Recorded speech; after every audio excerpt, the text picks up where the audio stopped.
we have to start with a little bit of snack news today, Rob. Snack news. Exactly.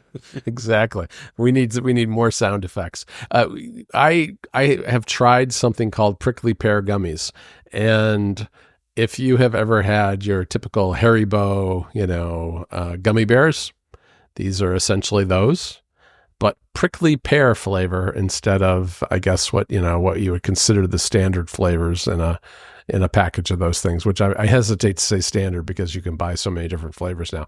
But I had never seen prickly pear. This is something that Jennifer brought to me from Arizona. She was in Phoenix for a business trip, and she spent most of her time at a Marriott. Didn't actually leave the hotel complex the entire week she was there, and managed to pick up these prickly pear gummies in the airport, thinking of ruminate. So I had to mention them. They are very good, but if you gave me a handful of these and said these are pink lemonade or strawberry or something like that, I wouldn't know the difference. They basically taste like, I don't know, strawberry, I guess, some red fruit of some sort. I don't know what a prickly pear is, John.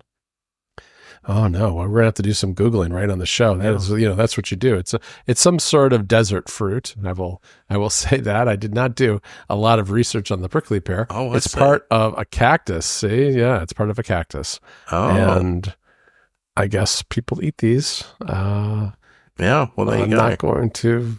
I'm not going to say much more than that. They put them in gummies too, apparently. Well, there you go. They were fine. Yeah, we're always learning. Yeah, it's right down the middle of the road. They were fine. Yeah. I will not say they were the best candy I've ever had, nor were they awful. So they will be consumed completely by the weekend, I would suspect. Well, I've got what I think might be a ruminate first, which is I'm bringing a cereal to the table. Oh, that is new, I think. Yes. Do you know what shreddies are? Is that a cereal? I do. Okay. I do. Well, we don't have shreddies, but I think it's like shredded wheat where they're like the little crisscrossy. Little crisscross squares. Yeah. I think they come shredded wheat here, and they have various flavors here too. Mm-hmm. Yeah. So I spotted a raspberry and white chocolate flavor, and I thought that's maybe a little bit sweet for a breakfast cereal, but I thought I'd try it. Barely taste of anything. It's terrible. It would absolute waste of time. Very disappointing. 0 stars to you, Shreddies. Oh, 0 stars. That's a shame. We're getting towards Thanksgiving. I wonder if we're here in America, we're going to have some Thanksgiving themed snacks. I'm going to have to keep my eyes peeled. We were thinking about Thanksgiving already and what we're going to order. We've kind of gotten to the point where we have a nice local kind of high-end grocery store, and we order most of the food from there prepared. That way we can kind of kick back and enjoy the day and not be doing a crazy amount of cooking and have people over and that kind of thing.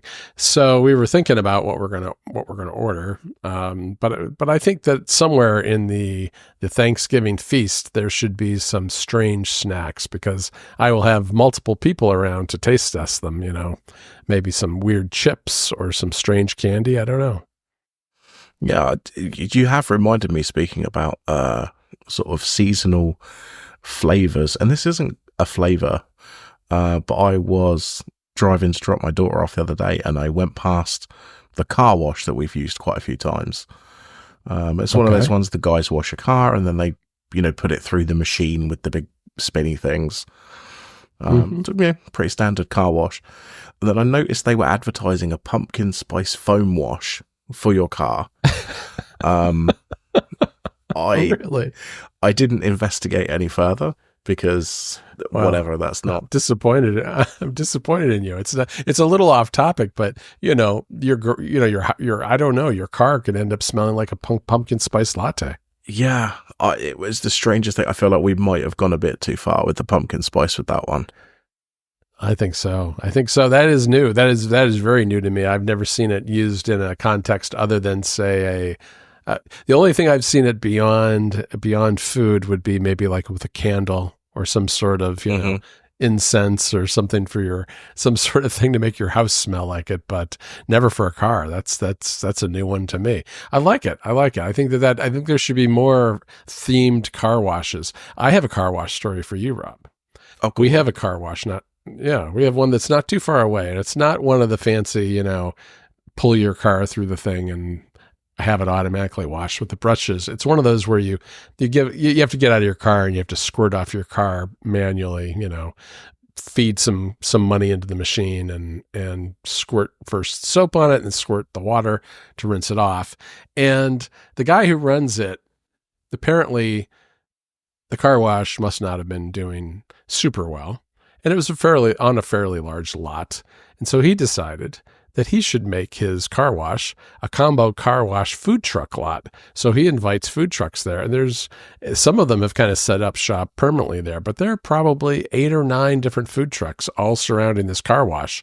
And if the wind's blowing hard, you might get sprayed a little bit while you're eating your food at the picnic tables. But there are all sorts of places to eat there, Middle Eastern food and some Mexican places and some Southern barbecue, all kinds of things. That's some proper entrepreneurial thinking.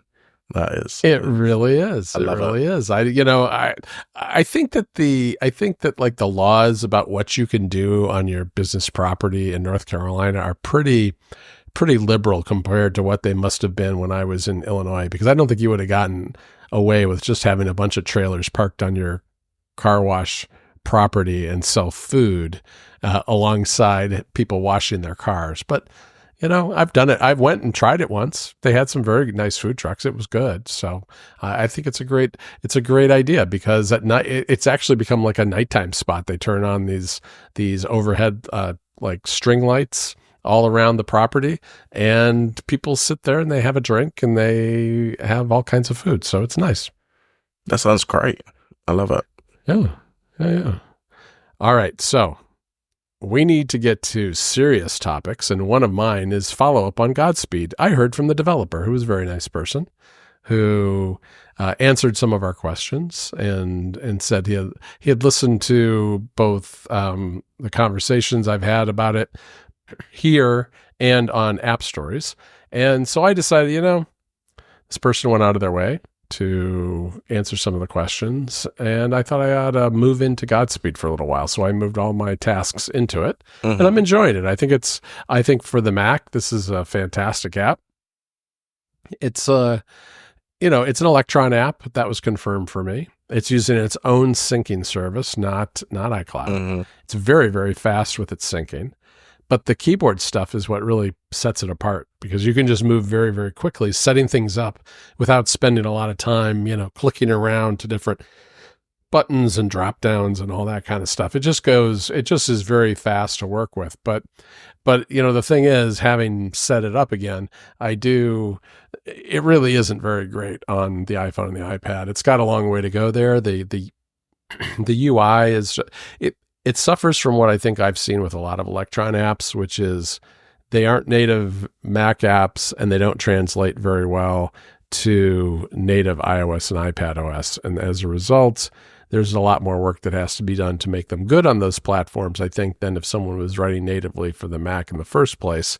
And they are busy with the Mac app, as I understand it, working on new features there, and they're planning to get to the iPhone and the iPad to make them better eventually. But I don't know what the timeline is on that. I hope it's sooner rather than later, because really I think task management is one of those things where you really have to be solid on every kind of device, not just at someone using a laptop or a desktop computer. You really needed to have it on a phone or a tablet too.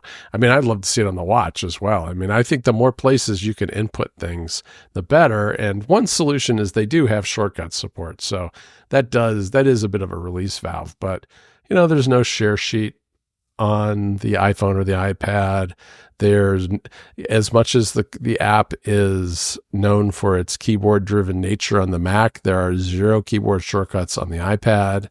On the iPad, if you window it, the text gets too small. It's not, I don't know, I guess it's not using dynamic type maybe, or however the typeface is implemented. It gets way too small too quickly. There's just a lot of little things that are a pain on those platforms. But the reality is that I do most of my task management on the Mac. So I'm going to kind of stick with it for the time being and see how it goes. I mean, I was able to set up some really good smart lists that allow me to look at things that, for instance, things that are due today by project, or things that are due today, or just sorted by project. It's very nice that way. Yeah, I've been enjoying the smart list. They've been really handy, and it sounds like you kind of came to very similar conclusions as me, that the Mac app is really good, and the iOS app. I mean, I think it's worse for you because you at least do a little bit more on the iPhone and the iPad than I do. But yeah, on the Mac, I think it's solid. And it's been really working well for me. Yeah, and it's fine for checking things off on those, other devices. I think where it suffers a little bit is in creation of new tasks and managing projects and lists and things like that. So I was very glad that I was able to, I will say, I was able to set it up very, very quickly, because it's so keyboard driven that it was easy to move things over from reminders into it without wasting a lot of time doing that. If I had tried to do that on an iPad or on my iPhone, that would have been a different story. It would have taken a lot longer. So, I hope they get to it. I'm a patient person. I understand that when you have a small team, and this is a team of 2 people, that, there's always something that somebody wants, and you got to kind of pick your battles and get to it eventually. That's very true of MimeStream too, which is the email app that I've been willing to live with, even though it's Mac only, because I do most of my email on my Mac during the day. And it's so good with Gmail that I'm willing to kind of wait for it to show up on iOS and iPadOS later. But it's not something I do lightly, but I'm willing to give Godspeed a little bit of time to see how it goes. But like all apps, I always have my eye out for something new and different to try. And this was new and different, and a little, I don't know. I get tired of reminders pretty quickly. I think there's too much clicking around in reminders, as good as that app has gotten. Yeah, no, I totally agree. Something about reminders really bugs me. So I'm still using it for a couple of things, but I wanted something new. Well, Godspeed's been great for that. Yeah, we talked about reminders a little bit on App Stories last week with Chris Lawley, and the thing that he says bothers him is the SF rounded font that they use, which Federico likened to Apple's version of Comic Sans, which was a little bit of a harsh hot take, but I thought it was kind of funny. So yeah. So we also have news. We have book news. This is not becoming a book club or a book podcast, but this week we had the Apple announcement. It was kind of an Apple announcement. I don't know. Does it count if it's as an announcement if Apple tweets something these days on X? I don't know. I guess. I think you have to go to the Supreme Court for that to decide if a tweet is an official statement or not. It's weird to me. It's weird to me that Apple still is using X, but they don't. I get it. I get why they use it. This is a whole tangent, but I get why they use it. On the other hand, I would think that they should, given the splintering of social media, they ought to probably broaden their horizons a little bit and cover their bases a little bit. I know Apple uses Instagram, for instance, and as not so great as Threads has become recently, I would think that audience is big enough for Apple's attention. And, I think that they would actually do really well by people if they were on Mastodon too, because there are an awful lot of Apple fans on Mastodon. But anyway, that's neither here nor there. The fact is that they're doing this. We're going to call it a collab, Rob. It's a collab with a fancy book publisher in France and the UK. Now, I did some investigation because I had never heard of this company before. It's very posh. It started in Paris, and now it's also in London. And they make these books this book that they made with Apple is a $450 book that commemorates their top 100 albums that they did. I guess it was in the spring. It was earlier this year. And I don't know about you, but it wasn't a very good list in my opinion. And no, I don't think it was a good list. No. And so I don't know. So it struck me as odd that they want to do this, but I get it. in the sense that this has all kinds of interesting hair on it, because it's like, well, I think the editorial content on Apple Music is too hidden, and there was obviously a lot of work that went into talking about these albums. Putting aside whether they were the right albums to the list, there was good editorial commentary surrounding each album and kind of its place in history, which I think was good. Apple, of course, does not ever put the name of a person on any of that, which I think is a shame. That's true of the App Store too. But it's even worse in a way for the Apple Music editors, because that stuff's all kind of locked in with the music itself, and it's not a medium where I'd think a lot of people spend time browsing visually. It's more, you open Apple Music, you hit play, and you go about your business and listen to your music. It's like podcasts. I mean, you don't sit there staring in the app. So I don't think that editorial content gets as much exposure as it probably deserves sometimes. So I'm not surprised that somebody somewhere decided it would be nice to kind of preserve all this work that was done in a physical format where it can be enjoyed kind of and read, alongside the artwork and everything for the albums. So I think that that's all nice. At $450, very expensive book, obviously. It's 8 pounds. So you could get buff lifting it up and down. Mm-hmm. And it's also not the most expensive book sold at this place. Oh, I did look at yeah. I know. I saw one about basketball that was $1,200. I didn't do a lot of. Yeah, so that is part of their Ultimate collection.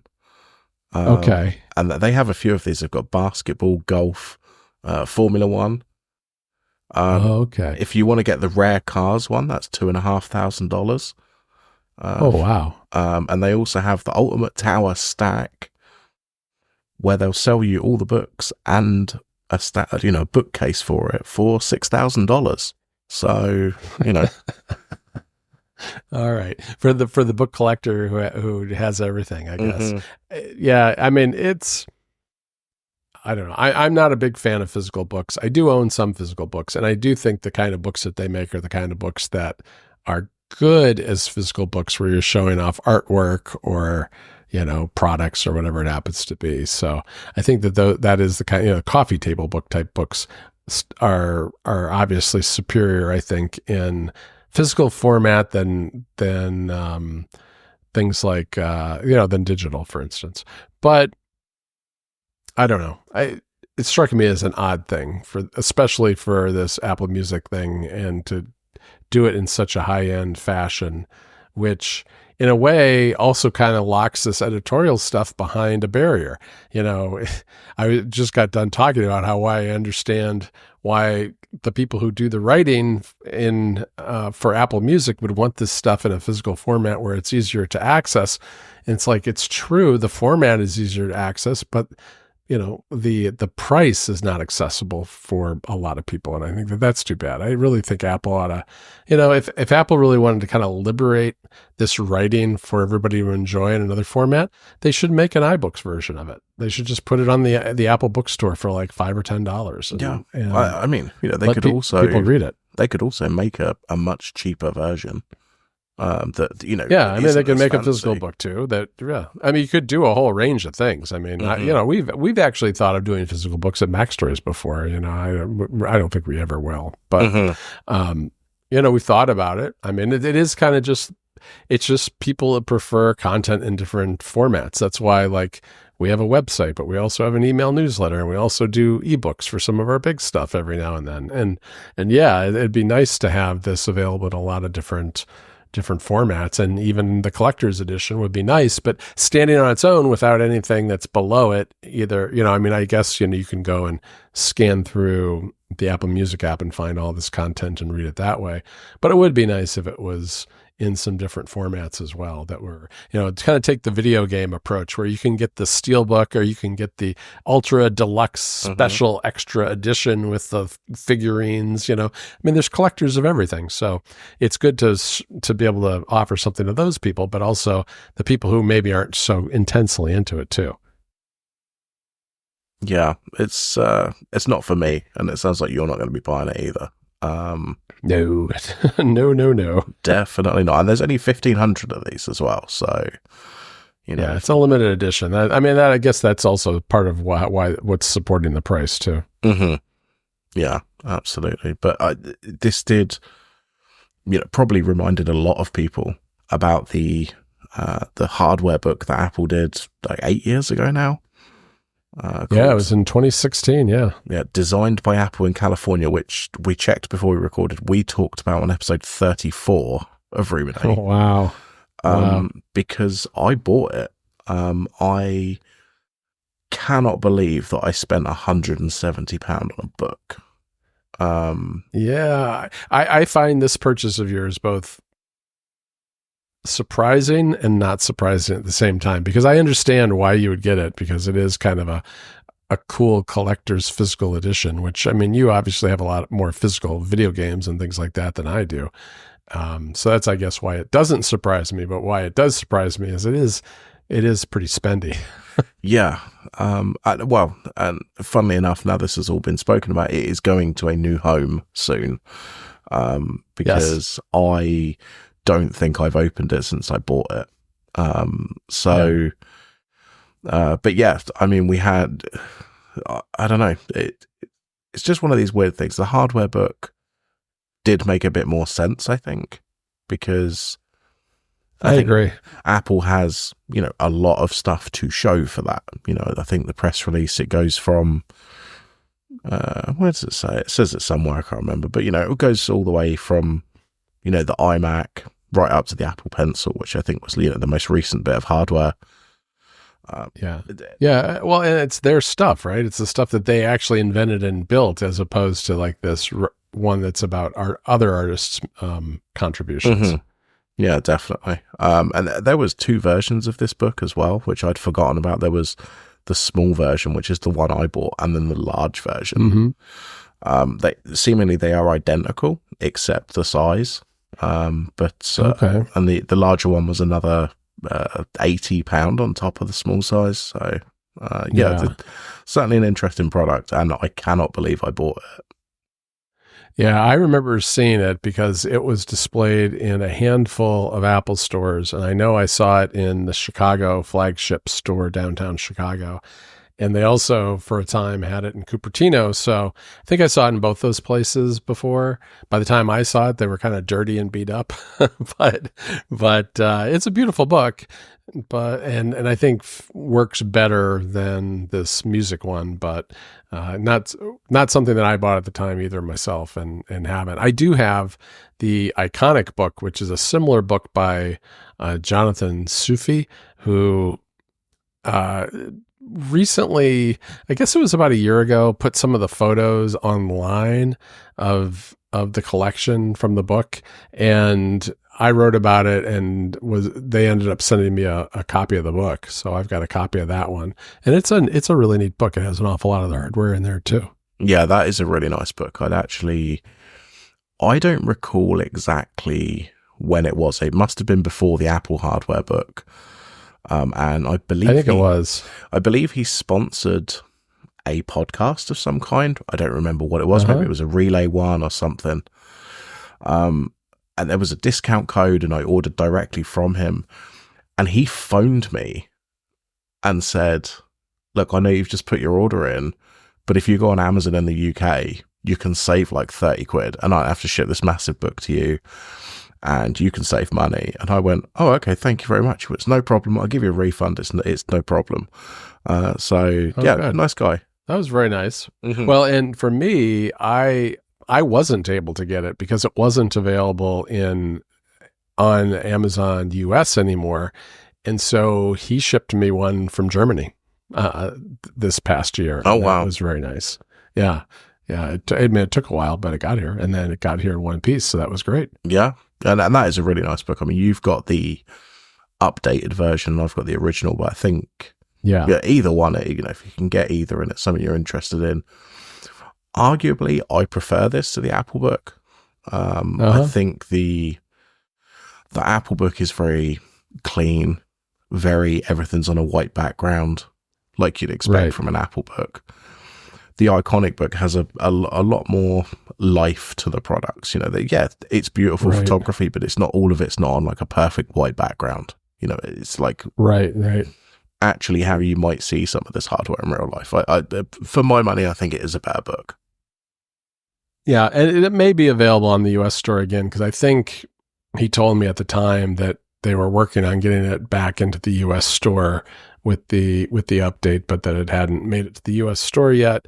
At the time, it was available in some of the EU stores, various countries in the EU, and I don't remember which ones, but yeah, so that's a cool book. You know, Rob, you're going to be on App Stories next week, so I thought we would let everybody know that they should come listen to you. Yeah, we're gonna have hot takes. Rob's working on, like, I don't know, rapid fire hot takes for App Stories, I think. Oh, absolutely. I need to invite you to the show notes. I don't think I've done that, have I? You have not. I have had to. I've had to tidy my office. I've had to tidy shelves. I don't do video podcasts. Like, I've had to make sure that everything's nice. I've got to have a shave.